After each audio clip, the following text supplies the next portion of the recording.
My name is Lorraine of District 32, and I've got the greatest pleasure today to be chatting with Peter Trenaman of GroupSupport IT, who is celebrating 17 years in business. How are you, Peter? Excited, yes. Yeah. Well, that's the way I view the world and all the things that happen. You know, exciting is it. Sometimes it's good exciting, sometimes it's bad, but yeah, today's good exciting. So, yep, thank you. Very well. How does it feel? Does that have any feeling or weight to be, 17 years in business? Do you take moments to reflect? No, not at all. No, I don't do that. No, seriously, I do. But you're only as good as your last book. Your new challenges of new clients and new situations, wanting new demands and new requirements in price and technology and those sort of things. It's all exciting. So it's just not a conveyor belt, that's the wrong word, but it's just keep stepping, keep going every day, find things that motivate yourself, and just proceed. Have faith, make it build, and just have faith that it will come to. Is that what's got you through the 17 years, Peter? Nope. Blind faith? A couple of bottles of red. Some good mates to play golf with. Yeah. A loving and forgiving dog who gets dragged down the beach every Sunday. A loving and supportive family and some really good mates have helped me through all that. And I've got a great team, a great lot of staff. They've come through the door and they've exited, and for most part, to better places. And I'm I can't say proud, because I'm pleased for them that we have helped contribute to their lives. And the same with clients. Clients come and go, and having contributed to a client's life in some way, shape or form, and sometimes it's for bad, sometimes it's for good, but we are doing our best at every point. And I can't say we win everything. I can't say we're best at everything. We just try the hardest we can at every single moment. And I've known you for a long time now, Peter, and I can vouch for that. Now, I also heard, I was on a course last weekend with John DiMartini, and one thing he said was, we know the success rate and the failure rate of businesses, right? At the 3-year, the 5-year, the 10-year. And he says, if you're doing business with a business that's older than 14 was the number he said, they probably know what they're talking about, right? No idea. So, yeah. So you're past that benchmark. But Peter, I want to lean into that, right? What is the hardest thing that's been in business, and what is the best thing? So cash flow, hardest, right? Okay. Two things. The first is cash flow, maintaining and not holding on to it too tightly to make sure it flows. I find that cash flow is like a river. If you hold on to it and block the river, then it's not flowing, which means that you get other problems. And it needs to flow. That's why it's called flow, And the other thing is staff. Making sure that you are doing the right thing with staff, and it's an ever evolving process. And communication is the key. And if you've got those two together, your confidence coming out of a good, solid foundation means that I can talk to customers, and you are a perfect experience. With confidence and ease, our professional lives and what we do in the profession is just, it's part of our DNA. So the things I need to work at, the things that are toughest, are the cash flow and the staff. So that's really inspiring. I have conversations with business owners every day, and I had a conversation with, I'm looking at the day, I think it was yesterday, and she said, but I don't have any cash flow and I don't have a buffer. And I said, neither do most businesses. Doesn't matter whether in 2 years, 5 years, 10 years, cash flow is still always an issue, right? I mean, some days, sometimes of the year I have this huge buffer and I think, whee, I can go my car, yay! And then, come around to before tax and the accountant's going, give some, put them in the tax, and don't want to do that. You just have to let it flow, it'll come, have faith. So they're the big issues, for business owners. Has there been any one thing throughout your 17 years that was particularly taxing or trying on you as a personal, because it's all about that personal growth and handling these things, right? Is there the one thing that really stands out that you'd like to share?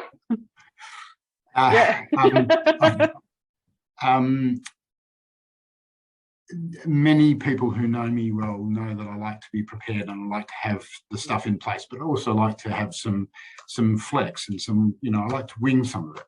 One thing that has taxed me the most and has caused me the most pain is the lack of structure around business partnerships and people who I'm financially involved with.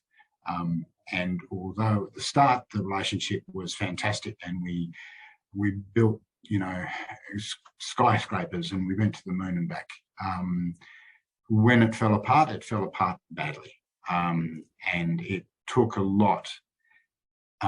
Business is not only about the business and the profession and making sure you're objective and all that sort of stuff, but there's an emotional drive of the owner behind the business. You have to stay positive and be a driver.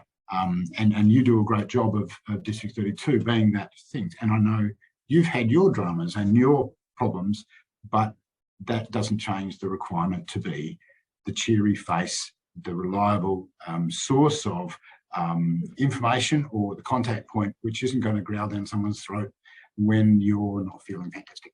Yeah. And that's so there's a key lesson in there as well is it doesn't matter how good the relationship or how long it's been going, get your T's crossed and your I's dotted, because at some point business owners are going to have different emotional or lifestyle needs. Absolutely. And make sure that that's covered. Absolutely. Yes. Well said. That's all right. Have you done any work as a business coach? No, but I've done a few interviews. Yeah. And also then, Peter, what most people want to know, because business is hard, it is uphill the whole way. What keeps you going? At 17 years, do you still need the same energy, enthusiasm at 17 years as you needed at year 5 and 10 and 15?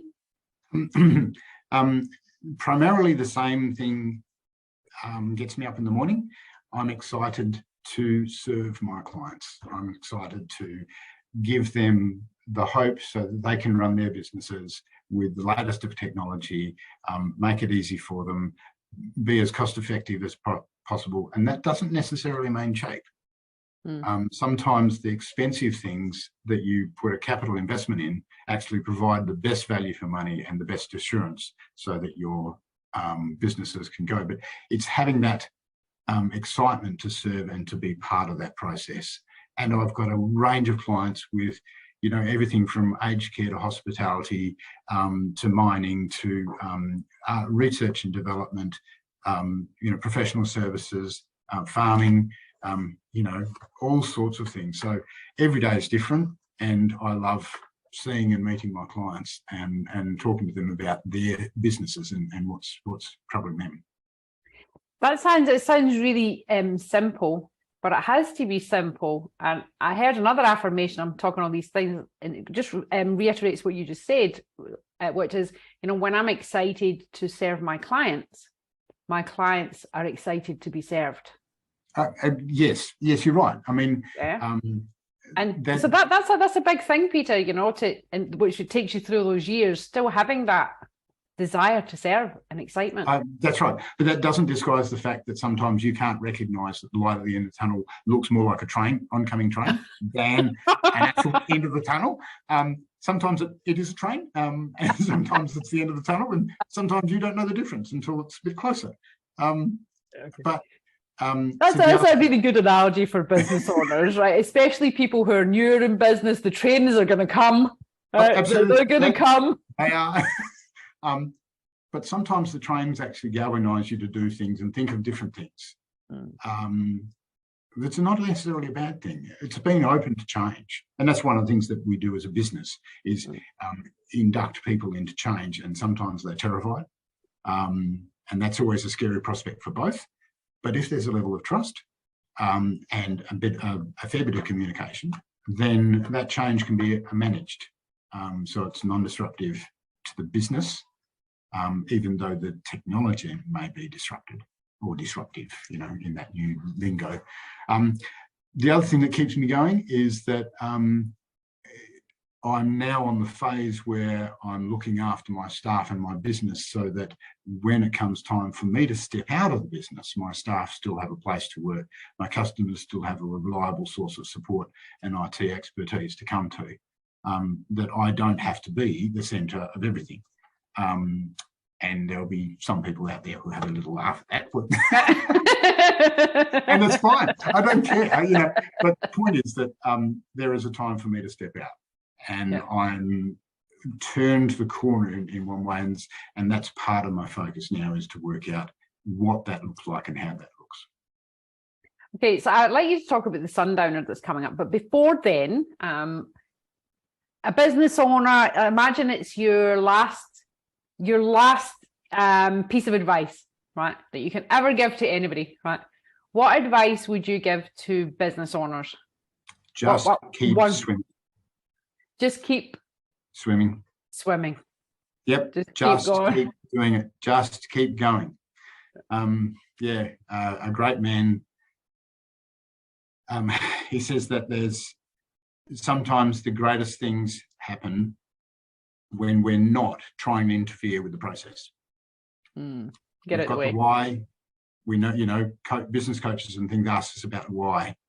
About the who, you know, the staff and the customers and all that sort of stuff, and the what is their profession, you know, the IT or whatever we're doing.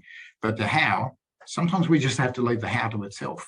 You know, a wise person said to me this morning, sometimes I get too caught up with it and I fiddle with it, and that's the dangerous bit. But just keep swimming, just keep what you're doing and have faith. Just keep doing. And the powers that be in the world, and I believe in other things, you know, the powers that be in the world will tell you if what you're doing is wrong, but just keep doing it. You'll find out pretty quickly. Yeah. So thank you for that, Peter. We got to know you a little better. We got some advice. We got some humour, and we got a little bit of inspiration there. When the train is coming, it's okay. There's light on the other side. Yeah. But Peter, tell us, we are all going to celebrate with you for a sundowner for your 17th birthday. You want to just tell us a little bit about that? When, where, what? Okay, 3rd of Feb is for the District 32 people. I have another one the week after for all the Allsawans. Okay. But that's fine. You guys are first. So the District 32 guys are invited on the 3rd of February, 4:30 till 7. We've got a little bar cart coming. We're going to have blue and orange drinks. See our little logo Very here. Good. So we've been testing and trying that out. We'll have a grazing board, some food, and some of the staff will be here to meet and greet, and to see if you can actually have a conversation with an IT person without actually asking for support. You know, that's a competition we're running. No, it'll be good. Just have a couple of quiet drinks and enjoy. Probably our first. It's actually probably our first real event, you know, to celebrate us. Okay. So. Well, Peter, we look forward to celebrating with you. Thank you very much for your time today. And I'll also vouch for you. I've known you for many, many years. Your reputation speaks for itself. Way beyond you. We're a client. You know, we are a sponsored District 32, and it's an absolute pleasure. So thank you very much for sharing your time today, and I look forward to celebrating with you. And more thrills and spills going forward. Yep. All right, see you later.